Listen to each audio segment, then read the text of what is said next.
المشاهدون الأكارم، السلام عليكم وأهلا ومرحبا بكم في قناة القرن الأفريقي. أحييكم مجددا من العاصمة الألمانية برلين. كان من المفترض أن نجري لقاء اليوم مع الزميل أبو بكر عبد الله صايغ، لكن لظروف فنية تم تأجيل اللقاء للأسبوع القادم إن شاء الله. لذلك طبعا أحب أن أنتهز فرصة غياب الزميل أبو بكر اليوم لأرد على بعض التساؤلات، وهي كثيرة جدا، لأن عدد المتابعين لقناة القرن الأفريقي وعدد من مواقع التواصل الاجتماعي التابعة لوكالة أنباء القرن الأفريقي هي كثيرة جدا، قد تصل إلى 50,000 مشاهد. طبعا لم نتمكن أو لم أتمكن شخصيا لأرد على كل التساؤلات، مع احترامي وتقديري لما يأتينا من اتصالات عبر وسائل مختلفة. طبعا سوف لن أطيل اليوم، ولكن اخترت من بعض الأسئلة، آه، قسمتها على أقسام، على قسمين أو ثلاثة. هنالك من يعلق في سبيل التعليق، أو يعني أن يشفي غليله ويحاول أن يعبر عن قدمه، طبعا لأن ما نقدمه أحيانا لا يمكن أن يكون يتماشى مع تفكيره، مع ما يريد. الآخر أيضا يتقدم بالنصائح، وكثيرين منهم مشكورين طبعا. وجزء ثالث أو يعني عدد كبير أيضا من الإريتريين آه، يكتبون كتابات طبعا. أنا مشكور لهم، يعني نقدية موضوعية طبعا، لا يعتدوا على، لا يشخصنوا القضايا السياسية. ولذلك اليوم طبعا أود، لا ليس ردا، إنما طبعا أن أنبه هؤلاء الأخوة آه، أن لكل إنسان له رأيه ومواقفه. قد نختلف أو نتفق على تلك المواقف، ولكن لا يستطيع الإنسان أن يمنع الآخر من الإدلاء برأيه. طبعا هذا ما نعاني منه طبعا في إريتريا في الفترة الأخيرة. هناك يريدون أن يفرضوا رأي معين واتجاه سياسي معين، طبعا يعني لا يتماشى مع الإريتريين الموجودين في الشتات في مختلف دول العالم، بصرف النظر عن مواقفها وظروفها يعني السياسية. إنما طبعا معظم هذه الدول، ومنها ألمانيا البلد الذي أعيش فيه، طبعا هنالك قوانين تلزم كل إنسان، سواء كان مواطن بالميلاد أو متجنس، أو يعني الحاصل على جنسية آه، بعد يعني فترة طويلة جدا عاشها هنا، وقام بكل الالتزامات، يعني دفع الضرائب، أو لم يكن يعني يتسبب في مشاكل في البلد الذي يعيش فيه، ويحافظ على القانون طبعا. هذه الدول ومنها ألمانيا، أكرر دائما في لقاءاتي لأنها طبعا هنالك قانون أو دستور، يعني دستور طبعا يحمي الإنسان ويحافظ على حقوق الآخرين أيضا، ويسمح التنوع الموجود في ألمانيا. طبعا ألمانيا يعني عدد سكانها 80 مليون نسمة، هنالك حوالي 20,000 مهاجر. المهاجرين طبعا ليس كلهم من العالم النامي أو من أفريقيا أو من الدول العربية، إنما طبعا أيضا من شرق أوروبا، أو من الأوروبيين اللي هم أعضاء في الاتحاد الأوروبي، ويسمح لهم طبعا التنقل والإقامة والعمل أيضا. ما يهمنا أنا طبعا الآن اليوم أوضحته أكثر من مرة أيضا، هو هي المادة الخامسة في الدستور الألماني، والتي تسمح حرية الرأي والتعبير عن الرأي دون التعدي على خصوصيات الآخرين. هذا ما نفعله، لكن للأسف الشديد هنالك بعض الإريتريين يفسرون حسب هواهم طبعا. ويربطون القضايا سواء كانت قانونية أو اجتماعية، يعني يربطوها بإريتريا، وليس بإريتريا كوطن، إنما بالتنظيم الحاكم في إريتريا أو بالجبهة الشعبية. لفت انتباهي أحد في من التعليقات الذي قرأتها اليوم. يعني تقدم مواطن إريتري، لا أريد أن أذكر اسمه طبعا حتى حفاظا على الخصوصية، آه، بكل يعني أدب كتب كتاب يذكرني، يقول: أنت آه، قدمت الكثير لوطنك وفي مرحلة النضال، وكنت أود، يقول من وجهة نظر، كنت أود أن تحافظ على نفس المنهج، لكن خلال السنة الأخيرة تغيرت. ويقول: أنا أرجو بأن تعود إلى الطريق الصحيح. يعني الطريق الصحيح هو من وجهة نظر هو طبعا أن أعود لأجاري الأحداث في إريتريا من وجهة نظر الحكومة أو الجبهة الشعبية أو اللي سميها ما تريد. طبعا ليس بالضرورة الإنسان أنا أن أحدد يعني للآخرين ماذا عليهم أن يفعلوا، إنما مشكور لشهادته أولا طبعا، ولكنني عملية التراجع يعني لا أدري، من وجهة نظره قد تكون هو يعني مقتنع بهذا الكلام، لكن أنا لم أقترف جريمة حتى مثلا أتراجع أو يعني أطلب العفو من النظام أو غير، يعني أو من أي شخص آخر. أنا أؤدي واجبي كمواطن إريتري ووفق ما تسمح به القوانين المعمول بها دوليا. طبعا أنتقد أحيانا ليس الحكومة في إريتريا، إنما أنتقد حتى الحكومة الألمانية. طبعا هناك أخطاء كثيرة جدا ترتكب من قبل الحكام والائتلاف الحاكم أحيانا. فكإعلامي طبعا من حق الإنسان أن يدلي برأيه، يعني في كتاباته، في حديثه، على الآخرين، ليس يعني حكر. آه إنه طبعا حرية الرأي بتعني إنه أنت تعبر عن رأيك وتنتقد من ترى، يعني دون التهجم ودون يعني الاعتداء على خصوصية الآخرين. فأنا الآن طبعا أنبه هذا الأخ وغيره من الذين يعني يعلقون وينتقدون كما يريدون، هذا من حقهم أيضا. أنا أنتمي للجيل الذي التحق بالثورة في ستينيات القرن الماضي، وتحديدا في عام 1965. ومررنا بتجربة طبعا يعني متنوعة جدا، تجارب. يعني كل ما حدث في الثورة في تلك الفترة وإلى سبعينيات وثمانينات القرن الماضي، يعني كنا عايشين نتعايش مع هذا الوضع. فأنا أنتمي للجيل الذي قدم تنازلات كثيرة جدا وضحى بأغلى حاجة هو يعني يملكها في حياته. نحن في فترة من الفترات يعني لا أعتقد بأنها مقاطعة، إنما طبعا نئينا بنفسنا ونسينا كل شيء. يعني حتى المنطقة اللي أنت اتولدت فيها وتربيت فيها. آه تحاول أن تنظر إريتريا نظرة واحدة، نظرة جماعية تحترم فيها المكون الاجتماعي الموجود، 9 قومية: الإسلام والمسيحية واللغات والعادات والتقاليد.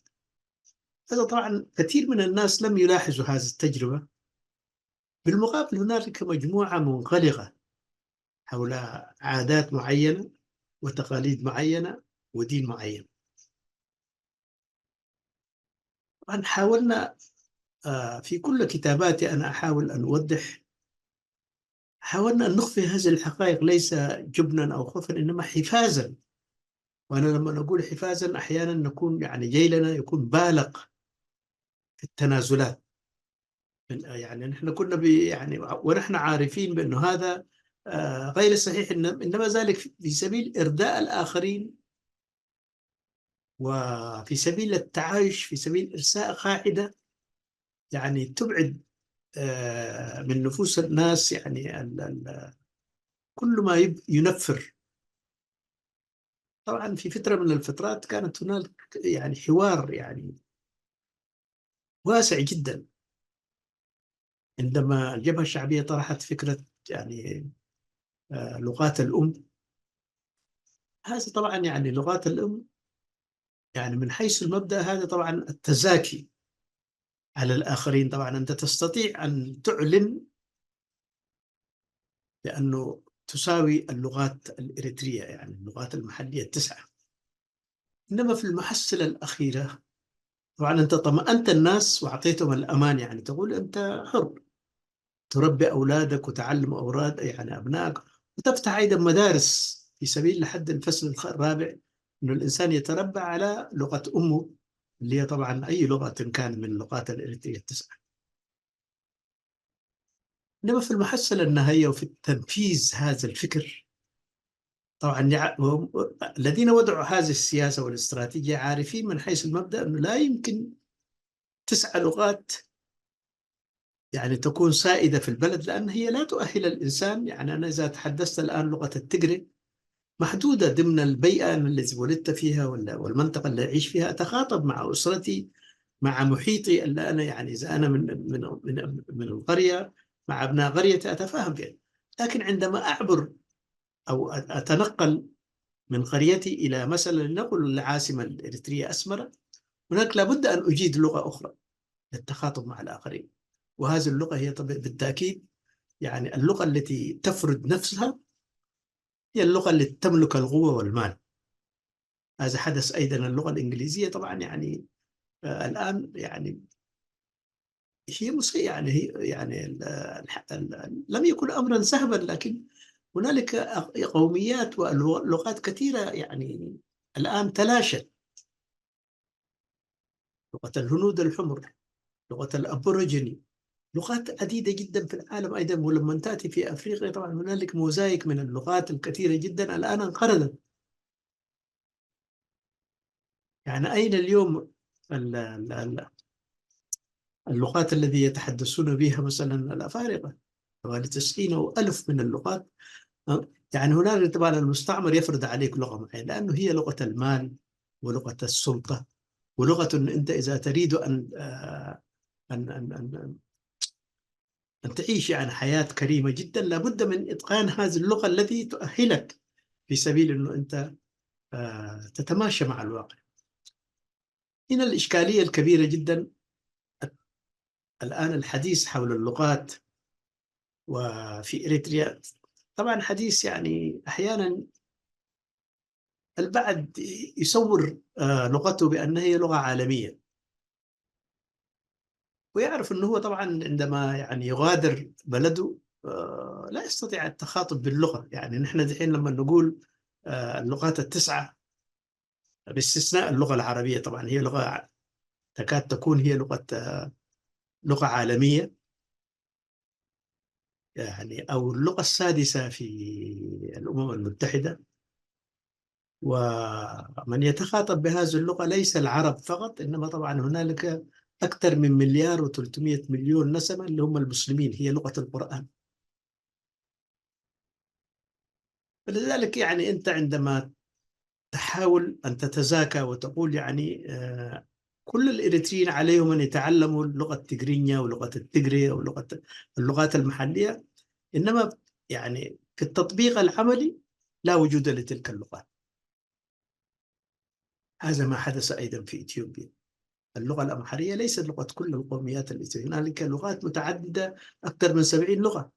الأورومو والصومالي والعفري وكل هذه اللغات يعني الناس يعني اللي كانت تتحدث بها، إنما طبعا لغة السلطة فرضت بقوة الحديد والنار. إذن الآن طبعا أنا كثير من الناس، لماذا أسرد هذه القصة؟ كثير من الإريتريين أو عدد كبير جدا من التعليقات ومن الرسائل التي تجينا على الخاص أحيانا التعليق باللغة الإنجليزية يقول لماذا تتحدث أنت، لماذا تقدم برامج باللغة العربية، لماذا تكتب باللغة العربية؟ لأنه يقول 99% من الإريتريين لا يفهمون هذه اللغة، لماذا لا تتحدث؟ طبعا بعدين علامة استفهام، ويقصد لماذا لا أتحدث باللغة التقريبية. لذلك طبعا هذا يعني الرد على هؤلاء الناس يعني يعاني من عقدة يعني نفسية، بيرى أنه هو من لم يتحدث لغته وطبعا يعتبر بالنسبة له يعني أجنبي أو مواطن من الدرجة الثانية والثالثة. هذه الحقائق الآن 50 سنة، ونحن باستمرار نحاول أن يعني أن نقدم التنازلات والتنازلات في سبيل يعني ليس إرضاء الآخرين والتملق للآخرين، إنما طبعا في سبيل كسب شريكك في الوطن.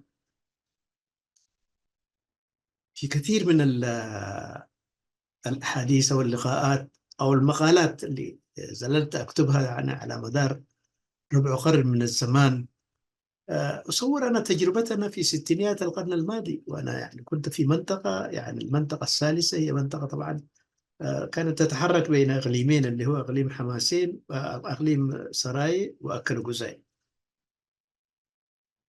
يعني من مرب إلى حدود دنكاليا كنا نتنقل مشيا على الأقدام. هنالك في تنوع ديني لغوي، يعني الناس طبعا يعني لما أنت تقول يعني قبائل متداخلة في تلك المنطقة، وليس يعني مجموعة معينة أو يعني لغة معينة أو دين معين، في مسلمين ومسيحيين، وأيضا حتى يعني لما نقول داخل القبيلة هنالك أيضا تفرع أفراد من هذه القبيلة. الناس كانت تتعايش، وفي تلك الفترة طبعا يعني الفتنة أو التقسيم المتعمد، أنا أسميها فتنة، في زمن يعني هيل السلاسي ومن كان ينوب عن هيل السلاسي، وطبعا الناس اللي عندهم أفكار حزب الأندنة وما إلى ذلك، يعني أقنعوا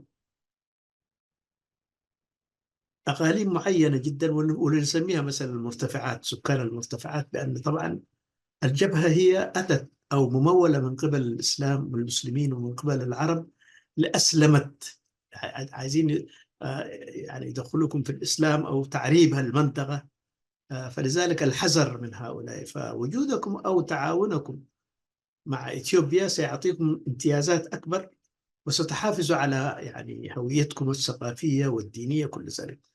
إذن هذا طبعا الآن من الناحية النظرية الناس كثيرين لم يقرؤوا هذا التاريخ، ونحن تحفزنا الحديث حول هذا القضاء، إنما طبعا هذا تسبب يعني تسبب بأننا أنت لو عندما تأتي في ستينيات القرن الماضي، يقول 66 67 68، أنا أتنقل في منطقة هنالك 3 قوى خفية، احنا يعني حتى تصل في المستعمر اللي هو طبعا متمثل في قوات الطرسراويت بيسموهم، يعني وافدين من إثيوبيا، الأمحرة والأورومو وكل هذه القوميات والتجراي، كلهم هؤلاء مشاركين طبعا في الجيش الإثيوبي، طبعا وقتها كان بيسمى في الطرسراويت. في إريتريا هنالك الكوماندوس، وأيضا هنالك ما كان يسمى بنجلباش وباندا، يعني 3 قوى. أنت حتى مثلا أولا عندما تأتي في القرية تحذر من أن هناك مجموعة لابسة لبس مدني، إنما طبعا هم منتمين وسلاحه طبعا في منطقة معينة. بعدها النجلباش، هذول طبعا الآن يعني يستقبلوك استقبال جيد جدا، ويقدموا لك الإعانات والطعام والماء وكل شيء، لكن هنالك يعني عندهم حساسية. لماذا؟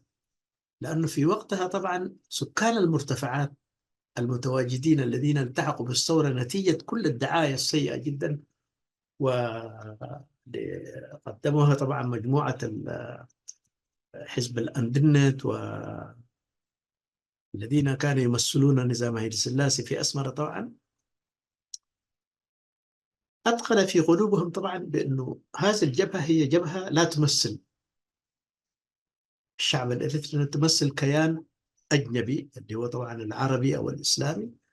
فحذرهم طبعا. أنا لا أستطيع الآن أنا ألوم هؤلاء الناس لإمكانياتهم التعليمية المتواضعة جدا، وعدد الذين التحقوا رغم كل هذه الدعاية طبعا من المدن الكبيرة جدا، من أسمرة أو مثلا يعني من كرن، من مناطق من اللي هم طبعا يعني إخواننا من المسيحيين، عددهم كان يعد بعدد الأصابع. المنطقة الثالثة طبعا أنا لم أنسى تلك الأسماء: معشو إمباي، سلمون ولد مريم، باشاي جرسكيهر، آه يعني أيضا برماي محاري هذا الموجود الآن جنرال في أسمرة، وعدد والسيوم طبعا 10 15 نفر كانوا موجودين في وقتها. طبعا أثناء بعد وصولنا مباشرة تعرفنا على هؤلاء الناس، جماعتنا الصدفة لأنه كان اجتماع لفصائل المنطقة الثالثة في عد كوكوي، يعني في مرم قريبة من المنطقة دي. ففي هذا الاجتماع طبعا عدد الجنود يعني يتجاوز 1000 أو 1500 شخص، يعني عدد كبير. مكان الاجتماع كان مليء بكله، لأنه عشان يدعوا استراتيجية تقسيم الفصائل بطريقة طبعا عملية حتى لا يصطدموا بالعدو، لأن إمكانيات الثورة وقتها كانت محدودة، لا يملكون الذخيرة ولا يملكون المؤن حتى مثلا يعني يستمر في خوض المعارك. إنما طبعا حتى تأتي الإعانات من الخارج تأخذ من الشهور. لكن القاعدة اللي كانت متبعة، وهذا طبعا أنا لا أسميه تنازل، إنما طبعا يعني الوعي اللي كان موجود يختلف عن الآخرين. هناك إخوانك في الوطن يعني مشبعين بثقافة طبعا يعني أدخلها الاستعمار الإثيوبي في إريتريا، ونحن طبعا منفتحين، لأنه طبعا أنا شخصيا أنتمي لمنطقة يعني يتواجد فيها يعني 5 أو 6 قوميات، تعايشنا مع بعض، درسنا مع بعض، وكل يعني مستقبلنا وحاضرنا يعني كان دائما مع بعض. فلذلك طبعا هذا الحساسية لم تكن موجودة، مسلمين ومسيحيين مع بعض في مدارس، في كله، في حياتنا العملية، يعني في العمل، في الوظيفة، في كل كان يتنقل مع بعض. لكن هنالك الغادة الأوائل، هذا طبعا ما تحاول الجبهة الشعبية الآن إخفاؤه.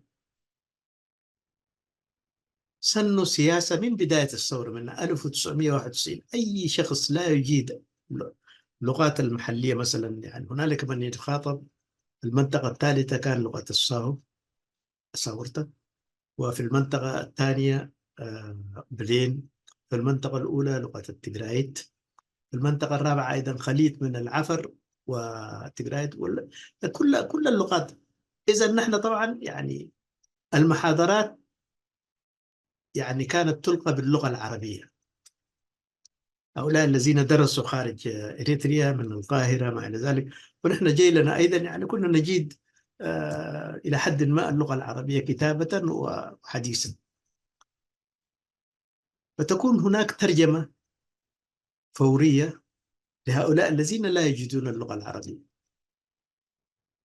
هنا طبعا يعني عدد الأخوة الذين أتوا من المرتفعات لا يتجاوز 10 شخص، يترجم لهم باللغة التقريبية، وأنا كنت أحد الذين يترجمون أي حديث يقول يعني التوجيهات اللي تأتي ورفع المعنويات والتدريب اللي كان يعني يقوموا به طبعا بعد الذين أتوا من لهم خبرة عسكرية، كل هذا كان يترجم، لأنه طبعا هذه قاعدة تم سنها، ولم يكن يوما من الأيام يعني هنالك عندما تلقى محاضرة أو يعني توجيهات عسكرية يترجم لهؤلاء. إذا أنا عندما أتحدث عن التنازلات، كثير من الناس لا يريدون أن نتحدث حول هذه القضية، يعتبروها من أسرار الثورة الإريترية، ويجب ويعني وتؤدي إلى يعني شيء لا غير مقبول. يعني يقول طبعا نحن عندما نتحدث عن هذا التاريخ وكأننا نعمل في سبيل تفتيت وحدة الشعب الإريتري، إنما الحقيقة طبعا بعد مؤتمر أدوبحة حصلت يعني خلافات داخل القيادة العامة نسميها، وليس داخل الثورة، إنما القادة. وهناك طبعا 5 مناطق كانت متباعدة، وكل واحد يعني يعيش بعيد عن الآخر. لم يكن هناك تواصل بين المناطق ال5، إنما كل منطقة يعني قائمة بذاتها ولها مشاكلها ومعاناتها طبعا، من نقص الأسلحة، من نقص الغذاء. وتحديدا المنطقة الثالثة، أنا لم أسمع بأن هنالك أتتنا مساعدات من الخارج، إنما طبعا أحيانا يعني عندما تأتي المؤن أو الذخائر يتم تقسيمها طبعا على المناطق ال5. يعني هذا صحيح، لأنه دون الذخائر لا تستطيع أن تعمل أي شيء. ففي هذه الفترة المشكلة اللي حصلت بعد الخلاف، تفرعت من الجبهة طبعا فصائل، اللي هو طبعا بدأت قوات التحرير الشعبية، مجموعة عوبل، مجموعة الشهيد أبو طيارة، مجموعة الشهيد عمر دامر. كل هؤلاء طبعا كل واحد بعد الخلافات كل واحد لجأ إلى يعني من هو أقرب إليه. يعني ما أقول يعني قبيلته، إنما طبعا هنالك أفكار متباينة ومتفاوتة. حتى القبيلة واحدة تنقسم على، يعني إذا ما اتفقت مع آراء حتى لو كان أخوك وقريبك ومن قبيلتك، إذا اختلفت معه في الفكر طبعا يعني تسلك طريق آخر. هنا طبعا بعد الحرب الأهلية بين الجبهة وقوات التحرير الشعبية، استمرت سنتين، من 1972 لحد 74، بل ودخلت حتى بداية 75. في تلك الفترة تأسست الجبهة الشعبية لتحرير إريتريا. هي لم تنشق كما يروج له الأخوة، لم تنشق من الجبهة، إنما انشقت أو كانت جزء لا يتجزأ من قوات التحرير الشعبية، فغيرت اسمها بعد طبعا يعني 4 سنوات من العمل والتنافر اللي كان موجود والخلافات اللي كان موجودة. حلوها طبعا بحل التنظيم، ولم يستطيعوا أن يحلوا، إنما طبعا انفصلوا، لأنه رأوا لا يستطيعوا أن يسيطروا في كل يعني التوجهات السياسية. التوجه طبعا كانت هنالك ميول بعثي، ميول إسلامي، ميول مثلا يعني شيوعي يساري. كل هذا طبعا لا يمكن أن يسيطر عليه فكر معين، وهذا طبعا كان لهم أجندة معينة جدا، فنأوا بنفسهم وحشدوا طبعا قوات. فكل الذين الآن نشاهدهم في الساحة الإريترية التحقوا بعد 75، جنرالات، ويعني القيادات معظمها يعني التحقت بالثورة أو بالجبهة الشعبية للتحرير ال75. هنا هذا طبعا عندما ذكرت أنا في إحدى مقابلات، وهذا يعني لب الموضوع، يعني الانتقاد، كيف تقول بأن الجبهة الشعبية أجت في الشوط الثاني؟ نعم، الثورة بدأت في الفاتح من سبتمبر 1961 بقيادة الشهيد حامد إدريس عوض، هذا لا ينكره أحد. والجبهة الشعبية تأسست عام 1974، إذن هنالك فرق زمني 14 سنة. أنت يجب أن يعني تذكير الأخوة أو الزملاء أو الرفاق بهذه الحقائق، لأنه كثير من الذين ولدوا بعد الاستقلال لا يعرفون هذه الحقيقة، يفتكروا أنه من صنع الثورة هي الجبهة الشعبية. فلذلك نحن لا نختلف، لأنه كان لها دور يعني طليعي جدا، ودور يعني في مرحلة الثورة، وغادوا حرب، وغدوا يعني ويعني هم قدموا أيضا تضحيات كغيرهم. وهذا ليس يعني إقليم معين، كل الأقاليم، حتى الذين كانوا في قيادات الثورة الإريترية وجبهة التحرير الإريترية التحقوا بقوات التحرير الشعبية، موجودين ولهم يعني حتى على رأسهم سياسة فورق، وهو كان يعني في الجبهة. وكل الذين يتحدثون، الشهيد رمضان محمد نور، الأمين محمد سعيد، كل هؤلاء الناس الذين شاركوا من القادة، رمضان أولياء، كل هؤلاء كانوا طبعا يعني في الجبهة. إذا أنت لما تلقي، وهذا طبعا أنا يعني لا أدعي بأنني تصديت، إنما طبعا انتقدت بعد المسؤولين في الجبهة الشعبية. هذول طبعا الذين عاشوا في الخارج، يعني مشاكلهم في الثورة كانت يعني في اللجان الشعبية، في الجاليات الإريترية، منظمين طبعا مهرجانات وفيستيفالات ما إلى ذلك. هذا طبعا لم يعيشوا هذه التجربة.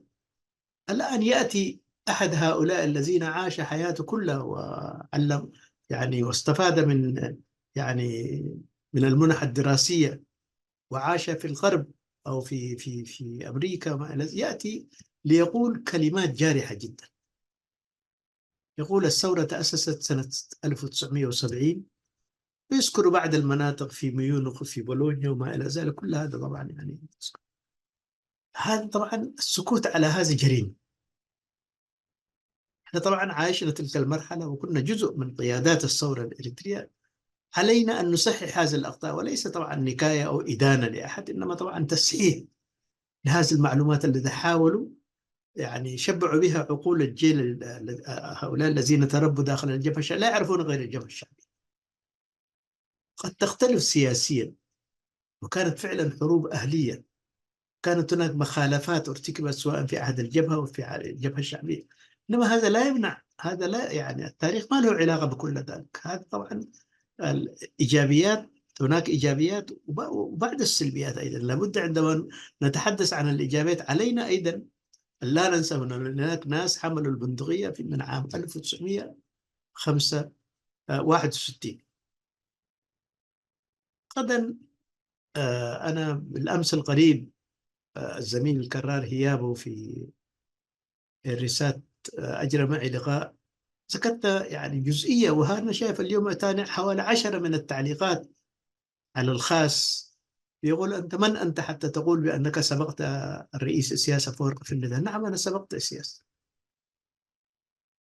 احنا عندما جندنا في عام 1965 في أغسطس وذهبنا لدورة تدريبية سياسة فورقة، كان طالب في الجامعة هناك في أديس أبابا، أجا 66 أنا.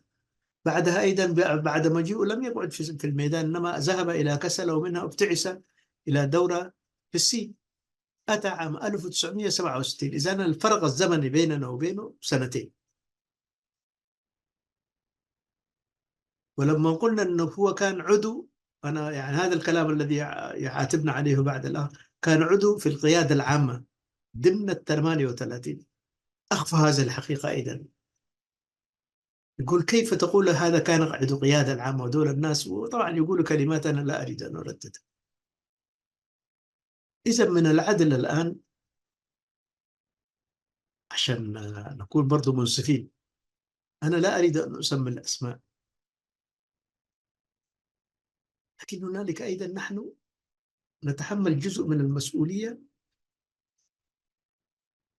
لأننا تنازلنا شيء لا نملكه. أنت تتنازل عن حقك كشخص، إنما طبعا نحن الناس يعني الثورة الإريترية كانت واجهة،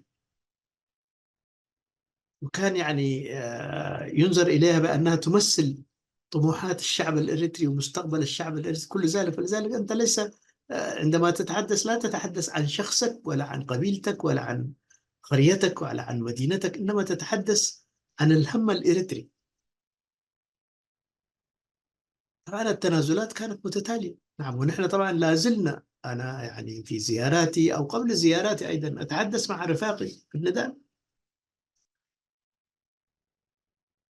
عن كل هذه القضايا التي أشرحها اليوم. كنا نتحدث ليس بصوت مسموع، إنما طبعا في لقاءات يعني ثنائية، أو عندما نلتقي في المهرجان في الخارج، أو مثلا عندما تجمعنا مناسبات معينة جدا، سواء كان يعني في باريس أو يعني في لندن أو في كل المناطق هذه. الكلمة الوحيدة اللي سمعتها من كبار المناضلين من مؤسسين قوات التحرير الشعبية، بل كانوا جزء من الكوادر في بداية الثورة في ستينيات القرن الماضي، يقول من أجل إريتريا ووحدة الشعب الإريتري تنازلنا. عندما قالوا الأخوة نحن لا نجيد اللغة العربية، فعلى الثورة أن يعني برامجنا هذا كلها تغير باللغة التقريبية، تنازلنا قالوا في سبيل حتى نكسب يعني هؤلاء الناس، وليس يعني جهلا مننا. في النهاية طبعا قبل أن نتحدث عن الشعب، هم أكثر من دفعوا الثمن. طبعا حتى أبنائهم، ولما تمشي تزورهم يعني في أسمرة وفي مسوع وفي مناطق أخرى جدا كلها، يعني العملية يعني هم تنازل، لكن فريت عليه، أو مثلا يعني خلاص تماشوا مع الواقع. لا تسمع في بيوتهم يتحدثون لا بالتقري، ده كله يعني مجرد تطيب الخواطر والقرار صدر في سبيل التغطية على أجندة خفية جدا، فرد كما فعل هيل السلاسي والآخرين أيضا، ولا زالوا متمسكين. يعني ثبت الآن طبعا في إثيوبيا بأن قومية الأورومو هم يشكلون الأغلبية بصرف النظر عن النسبة المئوية، من يقول 60%، 30%، 40%، 50%، لكن هم الأغلبية. بعدهم يأتي قومية الأمحرة، ثم بعدها تأتي قومية الصومال، ثم قومية تيغراي، والبقايا طبعا يعني أقليات، بني شنغول وما إلى ذلك كل ذلك. أنا أجريت عدة لقاءات أيضا من إقليم بني شنغول، من إقليم العفر، من إقليم الصومال أيضا. رئيس الوزراء الموجود مسؤول إقليم الصومال أجرينا معه لقاءات. يعني لا تستطيع طبعا أن تستفز مشاعر الآخرين، لكن هم يحسوا بمرارة بأن لغة غير لغتهم فرضت عليهم بقوة الحديد والنار. وليس جبنا، إنما طبعا إذا تريد أن تعيش وتتغلب مناسب يعني في الدولة، أو يعني أن تكون يعني يكون عندك مكانة اجتماعية، لابد أن تدرس هذا اللغة. وهذا ما حصل في إريتريا. الآن يعني من يدعي بأن طبعا نحن 9 قومية ولغاتنا متساوية، كل ذلك يعني ذرة رماد في العيون. إذا الآن قبل أن نطيل الحديث وبصرف النظر عن التعليقات الأخرى، آه، هناك إخوة أفاضل لا أريد أن أسمى أسمائهم. طبعا نحن طبعا هنالك في حواجز تمنعنا من الحديث، أن هناك عدد كبير جدا من الإريتريين يحملون، لا زالوا يحملون الجوازات الإريترية، خاصة هؤلاء الذين هاجروا إلى دول الخليج أو الدول العربية بصفة عامة. فهذا الشخص طبعا يعني لا يستطيع أن يعبر كما أنا أظهر الآن أمام في القناة وأتحدث بكل أريحية وبكل حرية. لا يستطيع، لأن هنالك يفكر بعد سنة وسنتين سيذهب إلى السفارة لتجديد الجواز، وهنالك طبعا رغابة مشدة جدا. أنا طبعا أتحدث اليوم عشرات الناس يسجلون النقاط حتى يرفعوا تقاريرهم إلى الجهات المعنية في إريتريا. لذلك أنا يعني قد نتواصل، يعني هم رفاقنا وأصدقائنا وبعدهم طبعا يعني آه، هم من الجيل الجديد يتواصلون معنا بطرق مختلفة جدا. هؤلاء الناس طبعا أنا عندما أقارن يعني إمكانياتهم الثقافية، ولما أقرأ كتاباتهم، طبعا نحن طبعا الناس ما يفتكروا يعني من لا يتحدث اللغة التجرينية ومن لا يتعاون أو من لا يعني يغني أناشيد النظام هو جاهل. وأنا ذكرت في كثير من اللغات هناك أكثر من 200 ألف خريج من القوميات المهمشة في إريتريا. هنالك عدد كبير جدا الآن دخلوا حتى في نيوزيلاند في البرلمانات. طبعا أحد الشباب أنا نسيت اسمه، هو من منطقة روبروبيا. احنا طبعا منطقة روبروبيا هذه لما تنزل من زرقرة من جبل ديوت إلى تحت، يعني بعدها بنصف ساعة تجد هذه القرية. هذه القرية كانت معقل الجهاز الطبي الذي أنا كنت تشرفت بإدارته. عمنا عمر أدحنة وسليمان أدحنة، هؤلاء طبعا كانوا يعني رأسونا آه، اللجان الشعبية الموجودة، وكانت طبعا زاخرة منطقة لها زراعات وكل حاجة. أبنائهم اليوم وصلوا، يعني هذا الشاب الذي ولد في هذه القرية الآن هو عضو برلمان في نيوزيلاند. آخرين أيضا عدد كبير جدا في البلديات وفي البرلمانات، وأيضا خبراء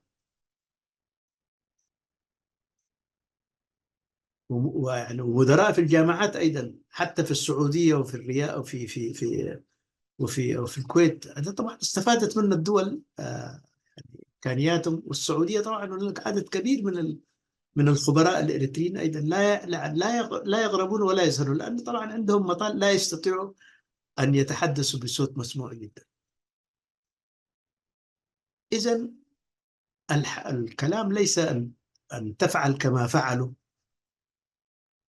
يعني أنا لما أقول هذا إقصائي يجب علي أن لا أكون إقصائي.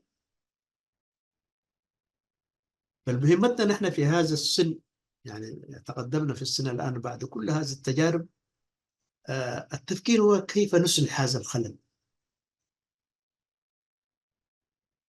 الجبهة الشعبية طبعا لا تهتم بالإصلاح، وأنا أسمع يعني كثير من أدبيات، قرأت كثير، يعني مكتبتي زاخرة بأدبيات الجبهة الشعبية والمجلات. يعني هم طبعا في التنزير لا تتحدث عن أشياء يعني حتى لا يعني تسبب لنفسك وللآخرين أيضا المشكلة. عندما يتحدثون عن الديمقراطية، عن التعددية، يقولوا لا، هذا الشعب طبعا يحتاج إنه إلى وعي، ونحن بنعمل لكن بهدوء.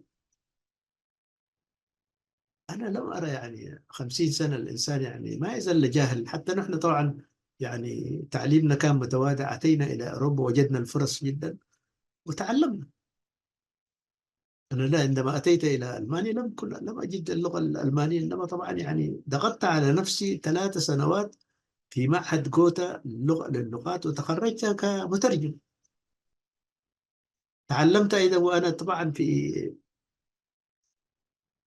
السنوات الأولى اللغة الإيطالية في مسوى. انتقلت منها إلى مدرسة كومبوني كوليج في أسمر، تعلمت اللغة الإنجليزية. اللغة العربية طبعا هي اللغة الوحيدة أنا درستها على الطبيعة، اللي هي من الثورة الإريترية. يعني ما كانت يعني معزولة كما يدعي البعض، أو هي طبعا احنا كنا نعيش في الغابات وفي الجبال فقط، إنما هنالك كانت برامج يعني الإنسان يثقف نفسه، تقرأ الكتب وتواصل. يعني أنا طبعا كثيرين من الناس ينتقدوني في النطق، وأحيانا في القواعد عندما أكتب كل ذلك، لأن أنا لم أدرس اللغة العربية في مدارس عربية، إنما تعلمتها باجتهاد خاص. لذلك مع كل ذلك الآن عندما يطلب من الأحد أن أتخلى عن هذه اللغة ويفرض ويقول أنت لغتك التجرايت، فعليك أن تتخاطب تجرايت، لأن هذا يريد أن يدعني في مستودع التجهيل. أنا يعني لا أتهم أي لغة، يعني هي لغتنا، وحدود التخاطب بهذه اللغة مع أسرتك، مع أقربائك، مع أخوانك، طبعا يعني وهي أساسا لم تكتشفها لغة التجري أو اللغات المحلية، لم تكتشفها الجبهة الشعبية من آلاف السنين. اللغة عندما تولد، البيئة اللي أنت ولدت فيها هي التي تلقنك أي لغة من اللغات الإريترية التسعة جدا، وليس فضل للجبهة الشعبية وتطويرها شوه. يعني هو أساسا الطريقة اللي يدعوا بأن هم طوروا الهدف كان يعني كتابة هذه اللغة بلغة الجئز كما كانوا يقولوا. وأنا دائما أقول الوالد الله يرحمه عندما كانوا يتبادلون الرسائل مع الأقرباء كانت تكتب لغة التجري بالعربي، كفول لكم مش عارف، ولاد كفول باللغة العربية، لأن هي درست القرآن وحفظت القرآن. لذلك أنت طبعا يعني عندما نتحدث الآن بسبب العودة الطوعية، يعني علينا أن نفكر أين ستعود. أنا لا أريد الآن أتحدث عن الآخرين، أتحدث عن أسرتي. يعني في فترة من الفترات طبعا الوالدة رحمة الله عليها طبعا عاشت في إريتريا سوا،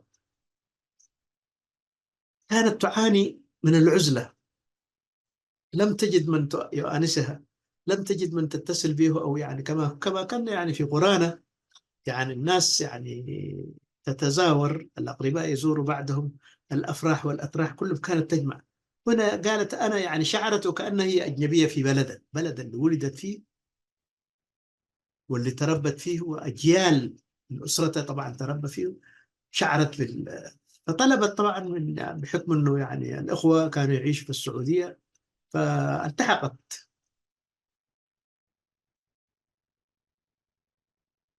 من تبقى من الأسرة طبعا من الأخوات والأخوة وكذا طبعا شطف الحياة. إذا توفى زوجها المرأة طبعا لابد أن تضطر أن تهاجر، تلتحق بمن تبقى بأسرتها. إذن الآن لماذا، يعني أنا تقريبا اليوم عندما أتحدث مع بعض الأخوة، يعني قبل أن أتحدث عن الآخرين أتحدث عن نفسي. أنا أحصيت أكثر من 200 شخص من أسرتنا، أقاربنا، يعني إحنا طبعا يعني الأسر هناك متداخلة، يتزاوجوا طبعا، بيت حمدان مع بيت مناتي مع بيت المهري مع يعني كل هذه الأسر طبعا، يعني لما تحصيها بيت هندي، كلنا يعني متداخلين يتزاوجوا فيما بعد نشكل أسرة كبيرة جدا. هل هذا طبعا يعني الآن من الخطأ أن نقول، يعني لو نقول يعني أولا طبعا يعني الهجرة عندما نتحدث، أنا أذكر في المنطقة اللي ولدت فيها اللي هي منطقة يعني داحية مسوع اللي هي حطملو، كان شخصين أو ثلاثة يقولوا فلان، يعني الفلان من بيت الفلاني هناك مشى يعمل في السعودية. كنا نفتكر نستغرب نحن، ما الذي دفع هذا الرجل يذهب ويأتي أحيانا في إجازات السنوية، كان يعني في عصر طبعا الاستعمار الإثيوبي، ويبني ويعيل أهله. طبعا الناس كلها يعني بعد كده تباعا الناس تحاول تقول طالما هنالك في خير أنا أهاجر. هذا ما شجع طبعا كثير من الإريتريين يهاجروا للمملكة العربية السعودية. الآن أختم هذا الحديث، وكثير من الناس طبعا يتأذوا عندما أنا أقول الحقيقة. في زياراتي لإريتريا أكثر من 20 30، يعني كل 3 أشهر بسبب يعني عملي في الدولة كنت أسافر. ومرات كثيرة جدا عندما أزور أسمر لابد أن أزور مسوع ومسقط رأسي. بدءا من مسوع، عندما تنزل يعني من السيارة بتشوف أمامك يعني خرابة تحولت إلى يعني لا، الإنسان طبعا لا يستطيع أن يتحدث، إنما لا يطيق هذه تلك المناظر. تحولت إلى مدينة الأشباح. المنطقة اللي ولدت فيها طبعا أيضا يعني إلى خرابة، يعني البيوت اللي كانت موجودة طبعا بحكم اللي يعني هاجرنا كلنا طبعا، فهذا شيء طبيعي. الكارثة الكبرى عندما تتقدم بطلب ونحن بكل آمال وكل فرح، هذا الناس الذين يتحدثون عن العودة الطبيعية. أنا عندما أعود ما عايز أعود إلى أسمرة. أسمرة هي طبعا عاصمة إريتريا مع احترامنا لها، فأقضي إجازاتي، درست فيها وبعرف حواريها وأعرف كل شيء فيها. لكن لا أشعر بأنني طبعا أكون دائما ضيف، هم أيضا يعني أهلنا. لكن مع ذلك أنت لما تمشي للدراسة إلى أسمرة أسبوعيا لابد أن تشتاق لمنطقتك ولأهلك ولأسرتك ولمجتمعك، تمشي تقضي إجازتك نهاية الأسبوع هنا، ويزوروك أيضا بالمقابل أولياء أمرك في المنطقة اللي أنت تدرس فيها. إذا كل ذلك الآن لماذا أحكي الكارثة الكبرى؟ وهذا الذي طبعا يعني الآن ضمن الرسائل اللي تصل أنت يعني بعدهم طبعا باللغة العربية أنا لا أتابعهم، لأن طبعا زي ما يقولوا هنالك ناس تأثر أيضا بثقافة الجبهة الشعبية من الذين ينطقون أو يكتبون اللغة العربية. يقول هو متأثر بسبب أن الحكومة صادرت بيته أو سمنا، يعني ما سمحت له أن يجدد بيته. فسروها طبعا بشكل ضيق جدا. ليس بيتي، إنما القرية التي ولدت فيها. أنا عندما أحكي الآن ذكرياتي، ذكريات الطفولة هنالك، كانت أسر فاضلة وكريمة جدا. لم أجد منها إلا أسرة أو أسرتين. هؤلاء إذا ليس في حطب، لأن طبعا في منطقة يعني اللي هي سموها حدش عد اللي كانت أماتري، في بيوت يعني يتألم الإنسان أن يصفها. دول أبناء إريتريا الأصليين. 99% من سكان مسوع أو سكان سمهر من إمبيرمي إلى عداقة إلى حركيكو إلى كل، إلى زولا إلى أفتى، كل هؤلاء الناس الآن يعيشون في الشتات. جزء منهم طبعا في الخليج، وصلوا الآن إلى أستراليا، يعني كل شيء. أي مواطنة هذا الذي يتحدثون عنها، ولم يسألوا عن هؤلاء الذين أسسوا إريتريا. ويتبجح بعد الناس، أنا لا أريد أن أسمي أو أقسم الشعب الإريتري على أسس أثنية أو دينية، عندما يتحدثون بصوت مسموع إريتريا للإريتريين. بدأت أسأل عن أي إريتريا يتحدثون هؤلاء الناس. بعدهم يعتقدوا أن إريتريا تتمثل فقط في أسمرة أو في بعض الأقاليم المعينة. إذا أنا اليوم يعني لا أريد أن أفاجئ بعض الناس، إنما طبعا يعني عندما أتحدث عن الأقاليم، كل الأقاليم يعني هسه قالوا 6 لكن إحنا كنا نقول 9، من رأس دميرة إلى حدود 13، وإلى يعني كل هذا اللي يعني من علي قدر إلى شامبقو إلى صنعفي إلى كل هذه الدول. نحن طبعا قبل ما يعني التحرير آه تعرفنا على أراضي الإريترية الحقيقية مشيا على الأقدام. أين هذا الزخم الذي يتحدثون عنه؟ طبعا عشت 7 سنوات بين الكلابوزاي وسرايا، وبعدها كنت أتنقل أيضا إلى السودان لنقل الجرحى، وأيضا بعد الوحدة أدوبة أو نسميها وحدة المناطق الخمسة. آه، كنا طبعا كل الأقاليم قاشبركة إلى يعني من طرف إلى طرف يعني زرناها. أنا لا أريد أن أتحدث عن إحصائية ما كتبه يعني المستعمر الإيطالي أو ما أنا أريد أن أتحدث الآن عما شاهدت بعيني. يعني أنت تبدأ من بركة علاء اللي هي عد كوكوي، هي قرية الشهيد دبشك. منها طبعا تمشي يعني مشيا على الأقدام باتجاه يعني دي قرية مسيام اسمها. تتوقع طبعا صعد عدي وإلى ذلك حتى ولا السرايا بيسموها، إلى أن تصل على أطراف الدغية. يعني قرية في السراي لا يتجاوز عدد سكانها 50 شخص. وكل القرى لو جمعتها الآن في السراي يعني من طرف إلى طرف لا يتجاوز 5000 شخص. حماسين أيضا بالمصر. الكلوجوزاي هي طبعا هنالك يعني امتدادات كثيرة جدا. يعني لما تجي في هزمه، ولما تجي أيضا تنزل يعني إلى روبربية، وهذا يعني طبعا كانت هناك ناس يعني مزارعين ويملكون طبعا الأبغار و...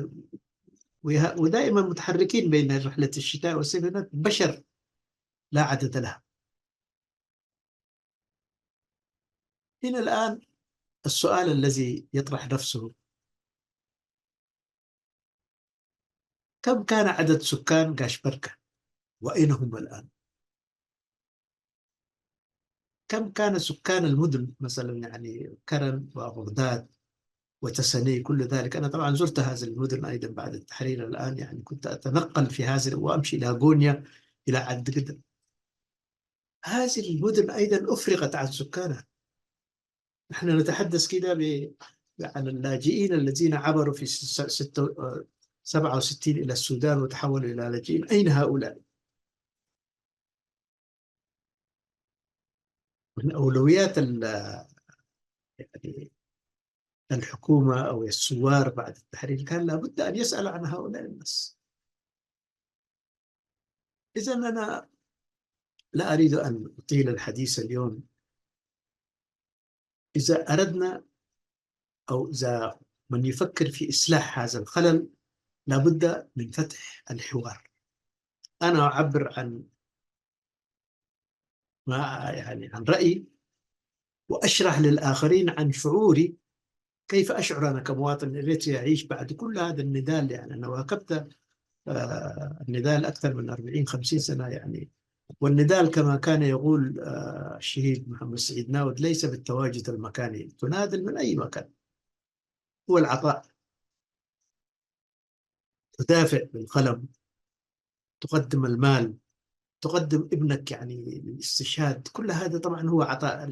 ما في إريتري طبعا ما قدم من أجل تحرير إريتري، هذا طبعا الآن. لكن لما نأتي في التصنيف، هذا طبعا أنا اليوم سأختم حديثي بهذا الكلام. لما نأتي في التصنيف ويقول طبعا هؤلاء يعني، أو يحاول أن يتساغل بأنك يعتبرك أن أنت وكأنك قريب على هذا البلد، أو أنت لا فائدة منك. لأن الفائدة، أو الفائدة بالنسبة من وجهة نظر هؤلاء الذين آه، يعني يعتبرون نفسهم هم يعني وكلاء للنظام، أو يعني مؤيدين للنظام، يفتكروا أن من يدفع 2% هو مواطن صالح. من يدفع تبرعات عندما تكون حملة التبرعات هو مسؤول صالح. إذن يعني أنا الآن لأول مرة طبعا سأقول يعني ماذا يخفى هؤلاء الناس عندما يتحدثون هذا الكلام. من هو الذي يدفع يعني 2%؟ عملية إحصائية دقيقة جدا. أنا طبعا الآن أتكلم من خلال معرفتي من داخل البيت. يعني في فترة من الفترات عندما سألنا أو ودعنا يعني آه، أن نحقق لماذا تحجم الناس من دفع الالتزامات، وكم عدد الذين يؤدون واجبهم. أنا الكثير من الناس الآن يتساءلوا كم عدد الإريتريين الذين هاجروا لألمانيا. الهجرة في ألمانيا بدأت من ستينيات القرن الماضي، والأسرة الإريترية ولادة زي ما يقول يعني تقريبا يعني الآن 3 جيل. أنا تقريبا أسرتي أنا أكون الجد الأكبر. ابني تزوج وأنجب، والأولاد طبعا تزوجت بنته وأنجبت أيضا. إذا نحن طبعا الآن عبرنا إلى الجيل الرابع. وبالمثل أيضا كل الأسر الإريترية يعني في ألمانيا هناك تقديرات، لأنه طبعا التقدير هو صعب. يعني من يقول 200 ألف مواطن إريتري، ومن يقول أيضا أكثر، لأنه نحن ما عندنا إحصائية. لأنه الإنسان عندما يحمل الجنسية الألمانية لا تستطيع الوصول إليه. خلاص يعني ملفه أغلق، سلم جوازه، أو مثلا هو يعني لم يكن عنده جواز. زي أنا لما أتيت ألمانيا أتيت بجواز صومالي، فلذلك أنا في الإحصائية أكون صومالي بالنسبة للألمان اللي منحون الجنسية. كم من هؤلاء الناس بصرف النظر، لا نختلف الآن في الأعداد، من بين 200 ألف مهاجر إريتري كم الذين يلتزمون؟ 700 شخص. هذا بالكيل بعد الحظر اللي صار في إريتريا ومنعوا جمع التبرع، جمع ال 2%، تقلص هذا إلى 400 ولا 300 شخص. الآن من يدفع الجباية، أو يسموها طبعا ال 2% وغير 2%، من يحتاج إلى خدمات من الحكومة. وعطاء هؤلاء الناس رغم كل البهرجة ورغم كل الكلام ورغم كل المسرحيات اللي نشاهدها في الإعلام، يتحدثون بأنفسهم. عندما تجمع يعني على مدار السنة، ما يكون هناك طبعا نداء من إريتريا بسبب تفشي مرض الكانسر بيسموه المرض الخبيث، يتحدثون بأنفسهم الآن. يقول نحن في جمعنا حوالي 3 مليون دولار. هذا بالنسبة لما يكون عندهم مشروع آخر أيضا، بناء معسكر من اتحاد المرأة، مش عارف يعملوا ب 800 يعني 80 ألف 100 ألف، كلها تجمع عطاءات الجالية الإريترية قد تصل إلى 10 مليون في العالم. وأنا أذكر يعني في إحدى المحاضرات بدون أن نسمي من قال هذا الكلام، عندما سألوا الإريتريين عن فون بوند، يعني قالوا تبرعنا، يعني كنا من أجل بناء البيوت، اشترينا طبعا يعني البوند بتاعكم ده، ودفعنا طبعا. واحد قال لنا دفعت 20,000 مارك، أيام الدولارات يعني، وإلى الآن لم نستلم البيوت ولم نرى يعني. بعدين تحجج المسؤول قال نحن دخلنا في حرب، فالأولوية طبعا سواء فلوسك أو يعني المال طبعا لا يمكن نحن نترك المال في الحسابات و... ونحن في حاجة. وقال يعني أنا أذكر، قال هؤلاء الذين يتحدثون عن أموالهم، وجبة العدس في معسكر ساوة يعني في الشهر تكلف أكثر من 20,000. إذا أنت يعني كل هذه الأموال اللي تجمع ما تكفي حتى لوجبة العدس للدورات هذه، 20,000 30,000 الذين يتدربون سنويا. وما بالك طبعا بال... بال... بالبنزين وأدوات كثيرة جدا تورد بالعملة الصعبة من الخارج. حتى البلد هذا طبعا لا يملك شيئا، يعني ما ينتج لا في مصانع ولا كل حاجة. لذلك كل هذا طبعا يعني قد يكون هنالك دخل معين جدا لا نعرفه نحن، اللي هو طبعا الذهب، أو يعني خيرات إريتريا كثيرة جدا. هذا طبعا يعني لم تنشر إلى يومنا هذا إحصائية حول مبيعات إريتريا من الثروة المعدنية، ولا يعرف أحد. لكن أنا أفتكر الآن يعني ما أود أن أقول باختصار، هؤلاء الذين طبعا يلمعون يختلقون أشياء غير موجودة. هذه المهرجانات كلها طبعا خسائرها أكثر من دخلها، لأن لعدم المعرفة يقول لك الحكومة تعتمد، ما في حاجة اسمها. لأنه هنا يعني في تماسيح. هؤلاء الذين ينظمون ويعملون هذول ما يعملون لوجه الله تعالى طبعا، يعني كل واحد له مصلحة معينة جدا، ويتقاسمون الأرباح فيما بينهم طبعا حتى أن تصل في ما في هذا الدخل الكبير جدا اللي مثلا تقول يعني الدولة هذه يعني تدعم من المهرجانات أو هي واقفة بسبب التمويل الموجود من الخارج، كلها شحيحة ولا ترقى لمستوى. فلذلك نحن الآن يعني قد يفاجأ البعض عندما أقول هذا البلد. أنا يعني اليوم عنوان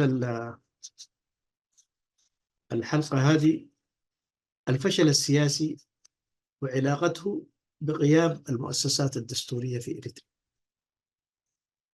نحن بكل المقاييس عندما نتحدث ليس إساءة لأهلنا ولا رفاقنا وكل حاجة، هناك فشل سياسي ذريع جدا، والذي يعني أعتقد أنه هو علينا أن نفرح ونرقص، لأن يعني إريتريا فشلت سياسيا. إذن فشل إريتريا هو نحن فشلنا من فشلنا، يعني نحن نكون فشلنا عندما نقول إريتريا فشلت. ولذلك طبعا بدلا من يعني التعامل مع هذه القضايا بردود الفعل، ضربني أضربه كله يعني هذا من غير سن. احنا الآن التفكير أو يعني تعليم أولادنا ماذا يجب أن نفعل في المستقبل. أن هذه الحكومة طال الزمن القصر هي زاهد. أنت إذا تتمنى أن تدمر إريتريا وتنتهي، معناه أنت قاعد تدعو أن يدمر الشعب الإريتري. من تبقى من الشعب الإريتري طبعا هو شعبا. لهذا أنا أقول بأن المشوار هو طويل. أنا مع المعذرة لهؤلاء الذين كتبوا وناشدوا بأنني أعود إلى رشدي. رشدي معناه أعود إلى النظام، أو أو يعني أدافع عن النظام، أو أقول هو يعني آه، يسير في الطريق الصحيح، أو هو أنسف الشعب الإريتري. كل ذا أنا لا أفعل ذلك، وأنا لست مهتما يعني أساسا بالنظام ولا بالحكومة ولا بغيرها يعني. ولست من الطامحين أنا يعني في هذا العمر، لا من يحلم من هو في سني بأن يحكم إريتريا في المستقبل يكون يعني هذا رجل يعني جاهل. نحن دورنا الآن الحديث عن الماضي وعن الأخطاء اللي ارتكبت في الستينيات والسبعينات حتى لا تتكرر، حتى الجيل الجديد حتى لا يكرر الأخطاء اللي ارتكبناها نحن. ثانيا طبعا أختم الحديث حتى يعني لا يتطاول البعض ويستفز. يعني أنا بعد الكتابات لا أريد أن أقرأ ما أتى. يعني من يعتبر نفسه أنه إريتري أكثر مننا نحن، أنا أقولها بالوضوح الآن، مواطن إريتري وإريتريا للإريتريين وما إلى ذلك. هذا طبعا يعني عندهم يعني كل ما يفشل في تجربة معينة جدا. يعني من كان يحلم بتحالف مع بناء دولة تجراي الكبرى طبعا وشعر أن هذا لا يمكن أن يتم. من كان يحلم أيضا الآن بكل هذه المسرحيات اللي كانت تكون في مرحلة النضال ومشاريع طبعا يعني سرية جدا بشكل سري كانت تطبخ في سبيل يعني المهم الدخول مع إثيوبيا في حوار نبدأها طبعا بتقاسم ميناء عسب ثم بالتدرج بعد ذلك على أساس الكونفدرالية وما إلى ذلك. والخطة النهائية طبعا نحن شعب واحد وليس شعبين، يعني إعادة الشعب الإريتري في حضن إثيوبيا. طبعا اليوم كان عندي لقاء مع الرسالة مع الزميل كرار.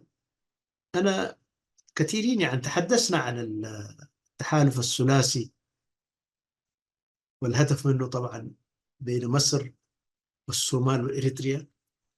أنا قد تحدثت، قد تتابع هذا الحدث يعني موجود الآن في قناة الرسالة باللغة العربية، لكن يعني رب ضارة نافعة. الآن طبعا كل هذه المشاريع والأحلام تحطمت في رأسهم. طبعا الآن لا يستطيعوا أن يتحدثوا عن الوحدة مع إثيوبيا ولا يتحدثوا مع تجراي. كل الجبهتين الآن تجراي لها معاناة طبعا ودخلت في حرب مع الحكومة الفدرالية بالتعاون مع الجيش الإريتري. وهنالك طبعا كوارث حصلت، مجاعة وقتلى بالأعداد كبيرة جدا. الآن طبعا يعني هم يواسون أنفسهم الآن حتى يعني ينتهوا من المأساة هذه. طبعا يحتاج إلى وقت، وأبي أحمد طبعا له يعني مشاكله، وطبعا هنالك تصدع داخل المجتمع الإثيوبي في سبيل أن يعالج، في سبيل أن يلملم شمل الإثيوبيين في أي توجه. يعني هو لا أعرف ماذا يفكر، إنما طبعا يعني لا يقبل بأي حال من الأحوال الآن العودة للحوار مع الإريتريين في سبيل يعني يكونوا شركاء أو يكونوا جزء من إثيوبيا وفي الكونفدرالية. هذا انتهى. إذن الآن الفرصة أنا أراها الآن مؤاتية لمعالجة كل هذه الأخطاء اللي حصلت في الفترة الأخيرة جدا. يعني طالما هنالك الآن يعني مصر، أنا لا أعتقد أن الواحد الآن يفكر يقول نحن شعب واحد ونحن والشعب، ولا أعتقد أنه حيقول مع الصوماليين أحرص من غيرهم طبعا في الحفاظ على هويتهم وعلى لغتهم وعلى دينهم. طبعا يعني هذه الألاعيب لا تطلع لا على الشعب المصري ولا على الشعب الصومالي. إنما الآن من تبقى في إريتريا أو بما فيه طبعا الجبهة الشعبية والحكم، الآن لا خيار أمامهم إلا الاستماع لرأي الشعب الإريتري. والشعب الإريتري طبعا نحن لا نفتخر عندما نقول نحن رواد الوحدة الوطنية، ولا يمكن أن ننتكس ولا يمكن أن نغير رأينا الآن في سبيل أنهم فعلوا كده ونفعل كده، أو نتحزب أو يعني ننزل لمستوى يعني الآن البيوتات والقبائل والحاجات. هذا ما نفعل. نحن بالنسبة لنا الشعب الإريتري هو شعب واحد. نعم له طبعا يعني ثقافاته وله طبعا لغاته وله يعني الإسلام والمسيحية موجودة في إريتريا. يعني الاحترام المتبادل هذا طبعا ما الآباء والأجداد وضعوا سياسة يجب أن لا تتغير، اللي هو احترام بعضنا البعض ونعيش في هذا الأرض. يعني نكمل بعضنا البعض. إذا هنالك مشكلة تشملنا جميعا، وإذا هنالك خير يشملنا جميعا. لهذا طبعا أن سياسة الجبهة الشعبية في الختام، أو يعني كل المخططات، أنا لا أريد أن أحدد عدد الأجندات والمخططات، إنما الآن اليوم بكل صراحة أقول فشلت، ولا عودة الآن لتلاعب شعارات وهذه حزبي وهذا لبي، كل هذه الخزعبلات انتهت الآن. أنا مواطن إريتري أبا عن جد، لذلك لا أنا لا أتوقع من شخص يعني يأتي عشان يمنحني، يؤكد هويتي أو يغلل من يعني أو ينزعها مني. وبالمثل طبعا يعني إريتريا طبعا اليوم ليست بحاجة أن يأتي واحد، يعني لا أريد أن أستخدم كلمات يعني غير لائقة، إنما هؤلاء الناس يعني تاهوا، لا يعرفون ماذا يقولون طبعا. عندما يعني يقول لك أنا شاعر، وهذول يعني شعراء الحواري، دول كبروا في السوق، يعني تنقصهم التربية الوطنية الصحيحة.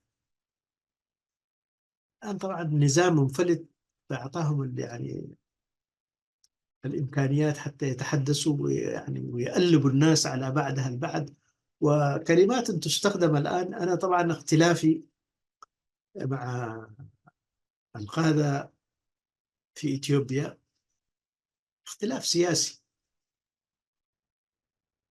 لكن هذا لا يرقى لمستوى أن أنا يعني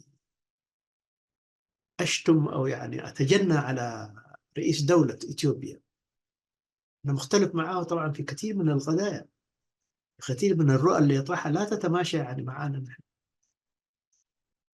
لكن هذا لا يعطينا الحق أن أنا مثلا رئيس دولة إثيوبيا، الشعب الإثيوبي، أنت لما تسب أو يعني تشتم، تقول هذا، أنا لا أريد أن أستخدم الكلمات اللي استخدموها يعني هذول آه، بعدهم يعني في وسائل التواصل الاجتماعي طبعا، أنت قاعد تقوي من مكانة هذا الرجل. والتحالف الثلاثي الآن، يعني أنا فيما قدمته في برنامج الرسالة مع الزميل كرار هيابو،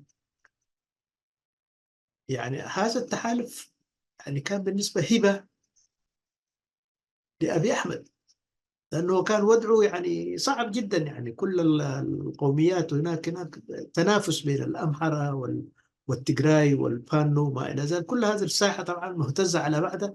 إنما عندما يعني شافوا تحالف ثلاثي صنفوه ضد إثيوبيا، الآن طبعا وحدتهم حتقوى. ما في إنسان الحين لو تحالف أي مخلوق في الدنيا ضد إريتريا، رغم أن اختلافي مع النظام، أنا أفرق بين النظام وبين إريتريا كوطن، يمكن أن أقف متفرد. حتى وأنا مختلف مع النظام، إذا هنالك قوة أجنبية تحالفت لتغزو بلدي سأقف ضدها. وبالمثل أيضا المواطنين الإثيوبيين المختلفين في كل شيء، في السياسة، في الحياة المعيشية، هنالك طبعا معاناة في الحرب الأهلية، الآن نسوا خلافات. ليس الإثيوبيين لوحدهم، إنما وجد سند كبير جدا، لأن الحساسية الموجودة هنالك، الجامعة العربية الآن وقفت، أو يعني نداءات كلها بيزنطية لا تقدم ولا تؤخر. يعني مهنة الجامعة العربية إصدار بيانات ومناشدات، لكن في النهاية أساسا لا يقدموا شيئا. لو قدموا لكانوا قدموا للشعب الفلسطيني الذي كان يعني يعاني الأمرين. الآن طبعا هم مساندتهم وكلام يعني ومؤتمرات وكل حاجة، يعني وجد عمل. إذا هذا أيضا حرك الحساسية. الآن قالوا ماذا تفعل مصر، ولماذا يعني هي الآن تحاول أن آه، ترسل يعني قواتها إلى الصومال، هذا بلد أفريقي، ودون إخطارهم. هذا اعتداء. والتحالف وصفوه بأنه هو تحالف ضد إثيوبيا، وإثيوبيا دولة المركز الاتحاد الأفريقي. لذلك هنا طبعا يعني الآن أن هم من يعتقدوا وفرحوا وطبلوا وصفقوا على أساس قالوا نحن خلاص كسبنا المعركة. تكسب المعركة مع من؟ الصومال يعاني منذ يعني أكثر من 32 عام من التشظي. بونتلاند لوحدها وقعت اتفاق أيضا مع إثيوبيا. سومالي لاند من 32 سنة دولة قائمة غير معترف بها دوليا، لكن هي أقوى من الصومال. يعني أنا أسميها يعني حكومة مقديشو. هذول لا يتحركون إلا بحراسة القوى الأفريقية الموجودة هنا، حفظ السلام الموجودة. قوات حفظ السلام ما موجودة في سوماليلاند. سوماليلاند له جيش قوي واقتصاد قوي جدا، وله طبعا يعني علاقات دولية جدا، بدرجة أنا شرحتها أيضا اليوم. يعني دولة غير معترف بها دوليا، لكن عندها يعني تعامل مع البنوك، عندها سيف. المواطن سومالي لاند يحول الفلوس في دقائق عبر يعني البنوك الدولية، لكنها شركات كثيرة جدا موجودة. حتى مصر كان عندها هناك مفوضية الثقافة، يعني بحسانة دبلوماسية. يعني كيف يصلح يعني دبلوماسيين يعني في سومالي لاند، هم طبعا يقولوا الآن يعني غير معترف بها، وده يعني تعدي. هنا كثيرين من الناس تنقصهم افتكر المعلومات، لأنه نحن طبعا في وسائل التواصل الاجتماعي اليوم العالم تحول إلى قرية جدا. عندما تنتقد إثيوبيا، أعرف طبعا أنها سبقت إثيوبيا الأمارات. ميناء بربرة يعني إعادة بناء بعد ما خرجوا من جيبوتي، اتجهوا إلى ميناء بربرة وبنوه. والأمارات تدير أيضا موانئ في داخل أمريكا. ما هو العيب في ذلك؟ هذا استثمار. في كثير من الدول يعني الآن يعني كان عندهم محاولة أيضا في السودان، في عدن. كل هذه طبعا استثمارات. يعني لماذا لا يتحدث عن هذا الآن؟ طبعا يعني لما أجت إثيوبيا لست تريد أن تستثمر، تريد أن تفتح يعني يعني كلها موطأ قدم في شواطئ البحر الأحمر. الآن أنا لا أريد أن أتدخل، ولا أريد أن أهاجم وأؤيد أو يعني أدين. إنما طبعا يعني إريتريا الآن يعني بتحالفها مع مصر ومع الصومال، وإعلان الصوماليين بأن إريتريا تدرب، يعني دربت 10,000. والرئيس الصومالي الآن زار أيضا من تبقى من الصوماليين اللي هم تحت التدريب في القوات الجوية. آه، هذا ماذا يعني لو إثيوبيا فعلت ذلك الآن ودربت، ماذا كانوا حيقول؟ يعني هناك قوات من الجيش السوداني، قوات أيضا من الفصائل السودانية، قوات من الفانو، قوات من مختلف الدول هناك تتدرب. يعني إريتريا تحولت إلى معسكر للتدريب. أنت تبيح لنفسك تتدخل في شؤون الآخرين. والآن يعني كل ذلك لماذا؟ إثيوبيا طبعا دولة لها سياستها، ولها طبعا برامجها. فبدل كل هذا الهيسة والكلام اللي قاعد نقرأه في وسائل الإعلام، كان من السهل أيضا، وبالذات دور مصر كدولة لها يعني وزنها في الشرق الأوسط، وكلمتها مسموعة أيضا، ولها تحالفات مع أوروبا، مع أمريكا، مع كل العالم. مصر لا تقارن بالصومال وبإريتريا. لو اتصلوا بأبي أحمد واتصلوا بالرئيس الصومالي لحلوا المشكلة في ربع ساعة، ولقبل العالم، ولكانت كسبت أكثر مما الآن تنزل لمستوى يعني تحالفات أساسا غير محسوبة. فأنا في حديثي تحدثت الآن طبعا هناك مبادرة تركيا. هذا طبعا الآن ما لم يتحدث، هم عملوا التحالفات هذا، لكن هناك يعني قوات أفريقية موجودة، من بينها أنا ذكرت ده أكثر من 20,000 جندي في قوة حفظ السلام الأفريقية. يعني أنت الآن عندما تنصر القوات، يعني قالوا 10,000 من الجيش المصري هناك، أنت قاعد يعني الآن يعني تفتح جبهة لا تعرف نهايتها. الإريتريين الآن إذا ذهبوا إلى الصومال بقواتهم هم دربوا الصومالي، لكن إذا ذهبوا ستكون مواجهة لحد بعد. التوتر الموجود الآن هناك سينعكس. لذلك أنا نحن دائما نأمل، وأنا الآن أقولها يعني بكل صراحة، هذه الشعارات الآن التي يعني أو إعداد لحرب جديدة، لا أفتكر هذا الكلام كله سينطلي على الإثيوبيين. طبعا الإريتريين طبعا صفقوا للسلام وليس للحكومة ولا للجبهة الشعبية. رحبوا بأبي أحمد رغم كل المرارات، نسوا كل الآلام. الرجل مدى يعني قال أنا أريد أن آه، أنهي هذا المشكلة بين إريتريا طبعا كانت فترة. لماذا اختلف هذا السؤال؟ طبعا يعود للمعنيين بهذه القضية. الآن ثاني لا يستطيع أحد أن يقنعني بأن هنالك خلاف استراتيجي أو مثلا خوفا على سيادة إريتريا لابد أن نحمل السلاح ونقاتل إثيوبيا. أنا شخصيا ما عندي مشكلة مع إثيوبيا، ولا أؤمن بكل هذا الكلام اللي دار الآن، والإعداد والتطبيل الموجود والخصومات هذا عشان يعني تطيب الخواطر. الناس اللي بيتبعوا يعني الناس اللي يعني هم جزء من الجبهة الشعبية، لعل وعسى هم ممكن يعني يقبلوا هذا الكلام. لكن السواد الأعظم من الشعب الإرث لا يمكن الآن أن يحمل السلاح ضد إثيوبيا أو غير إثيوبيا. يكفينا طبعا من المعاناة ويكفينا من الحروب. الآن طبعا هناك كثير من السودانيين، سنجري الأسبوع القادم أيضا لقاء مع أخوة من السودان. الآن نحن السودانيين ينظروا إلينا أو المؤيدين للدعم السريع، نقول بصراحة.